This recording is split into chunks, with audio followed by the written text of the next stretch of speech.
মার্কণ্ডেয় পুরাণ অনুসারে দেবী তারা, যিনি 10 মহাবিদ্যার দ্বিতীয় মহাবিদ্যা, তার হতেই আদিত্য সূর্যের উৎপত্তি। তবে সূর্যের অনন্ত ঊর্জার স্রোত কোথা থেকে আসে? কারণ দেবী স্বয়ং কুষ্মাণ্ডা রূপে সূর্যের কেন্দ্রে সর্বদা বিদ্যমান। সূর্যদেবের অধিষ্ঠাত্রী দেবী হলেন কুষ্মাণ্ডা।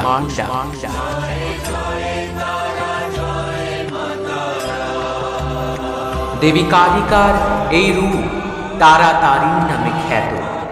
কারণ এই রূপেই দেবী তার সন্তানদের ভবসাগর হতে তাড়ন করেন। দেবীর কৃপায় শত্রুহানি ঘটে। দেবী ভক্তদের সর্বদা মাতৃস্নেহ প্রদান করেন এবং দেবীর আরাধনায় অসাধারণ বাক শক্তির প্রাপ্তি ঘটে।